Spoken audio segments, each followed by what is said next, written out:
El poemario nuevo del autor, escrito todavía dentro de un proceso de duelo familiar, pon norde la poética del dolor al través del equilibrio que ofierta la música.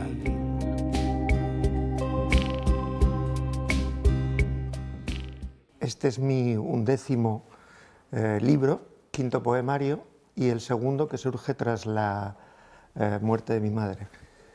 En este caso se trata de hacer un poco honor al título, Si la música no fuera vida estaría muerto, que consiste en un abrazo entre la música y la poesía. Si en el anterior, viendo cómo el mundo te deja atrás, era una mirada a ese mundo que se te va, en este caso es una mirada interior a los sentimientos que yo tenía dentro y a ese espacio salvador que te brinda la música, unida evidentemente a la poesía.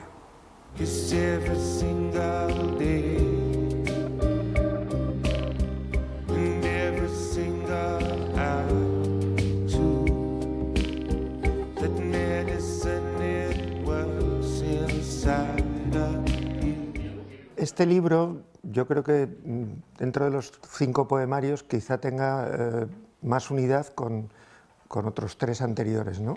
El tono es íntimo y bueno, hablo de una serie de temas que siempre he afrontado, como la soledad, el dolor y en este caso se incorpora quizá el hecho de la música como un poder sanador ante los embates de la vida, ¿no?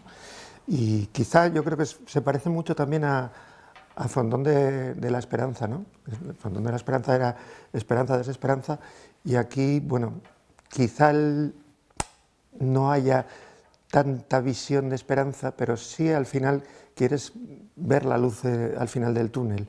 Y entonces la luz al final del túnel es escuchar música y que la música te lleve, o esas canciones te lleven a un poder sanador y te saquen de los momentos de caos y de incertidumbre.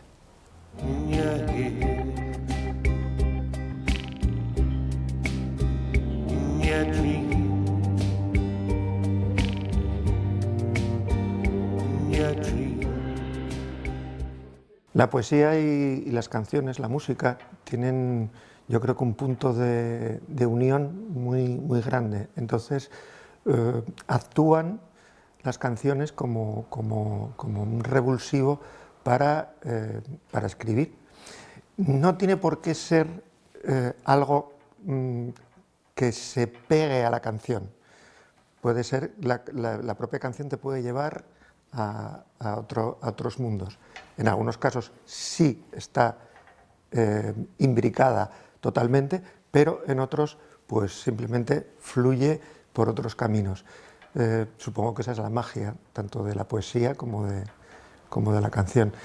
El estilo, pues muy reconocible, sobriedad ante todo, pero también intensidad. Sobriedad e intensidad son 2 aspectos que refuerzan ese poder de las palabras.